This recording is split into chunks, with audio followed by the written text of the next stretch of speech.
Salut jeune programmeur. La dernière fois qu'on s'est vu, je t'ai parlé un petit peu de modélisation. En gros, si t'as pas suivi ou que tu t'en souviens plus, c'est ce qui te permet de schématiser les différentes entités de ton programme et comment elles vont interagir entre elles. Mais maintenant, c'est que des schémas, c'est qu'abstrait tout ça. Pour le traduire en code, on va utiliser une méthode qui s'appelle la programmation orientée objet.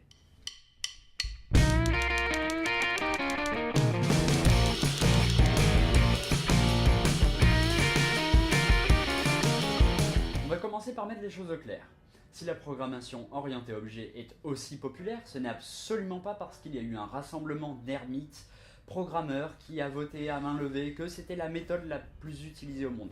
Non, ça aurait été original. C'est juste qu'en fait, grâce à ce prisme, on est capable de voir et d'analyser le monde qui nous entoure, toutes les interactions qu'il y a entre tout le monde, et même dans les mondes fantastiques. T'en fais pas, on est là pour t'expliquer. Pour la programmation orientée objet, il y a réellement deux aspects importants, les classes et leur héritage.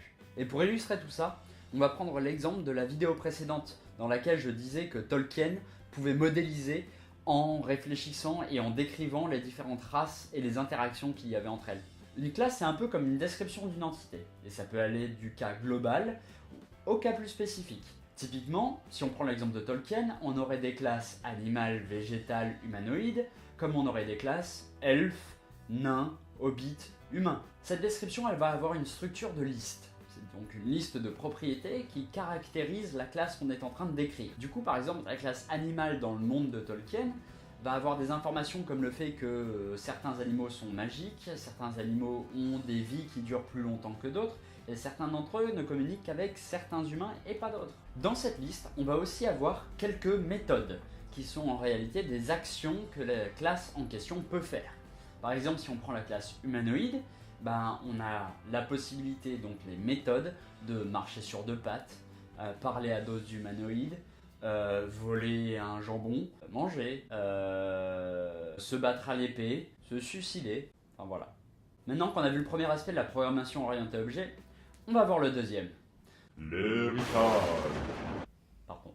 On parle d'héritage quand une classe récupère les propriétés et les méthodes d'une classe plus générique, qu'on va appeler classe parente. Concrètement, l'héritage, ça aurait servi à notre ami Tolkien au moment où il aurait créé sa classe Hobbit. Un Hobbit, jusqu'aux dernières nouvelles, reste un humanoïde, malgré des pieds vachement poilus. Il peut marcher debout, parler à d'autres humanoïdes, et chasser, prendre une arme, se battre, etc., etc. Toutes ces informations, la classe humanoïde les détient déjà.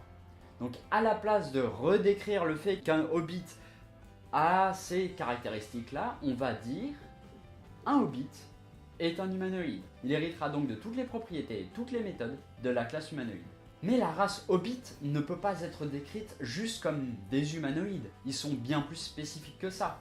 Ils ont les oreilles légèrement pointues, ils sont imberbes, ils ont les pieds grands et poilus, et ils ont une espérance de vie qui est plus élevée que la moyenne.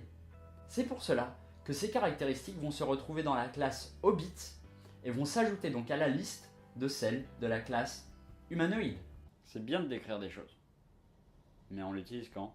La façon dont on va utiliser la classe Hobbit est en réalité assez simple. Au moment où on va faire naître un nouveau Hobbit, on n'aura qu'à demander une nouvelle instance de la classe Hobbit. Une instance de classe, c'est une entité créée à partir de cette classe. Par exemple, Frodon est une instance de la classe Hobbit. Bilbon, lui aussi, est une instance de la classe Hobbit. Par contre, Legolas, lui, est une instance de la classe Elfe. Et on peut décrire plein de choses comme ça.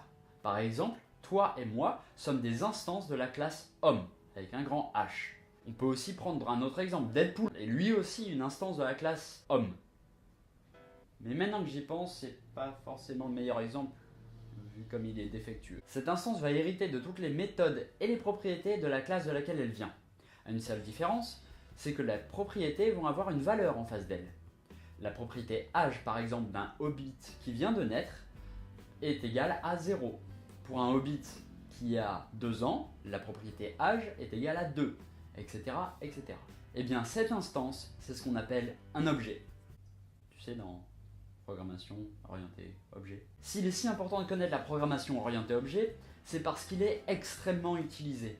Et on se retrouve même avec des langages comme le C++ ou plus récemment le Swift, en français c'est le langage d'Apple, qui sont des langages orientés objet et qui force donc le programmeur qui veut les utiliser à penser avec ce prisme. Et voilà donc ce qu'est la programmation orientée objet. Et si tu es débutant, tu viens d'apprendre sans le vouloir les bases sur lesquelles se reposent les design patterns, je pense qu'il a parlé chinois là, non? Qu'on verra dans de prochaines vidéos. Et voilà, c'est tout pour aujourd'hui. Merci beaucoup d'avoir pris le temps de regarder cette vidéo. Si elle t'a plu, laisse un pouce bleu, partage à ta famille, à tes parents, tes grands-parents, tes copains, tes copines. Ils vont tous kiffer, je te le dis.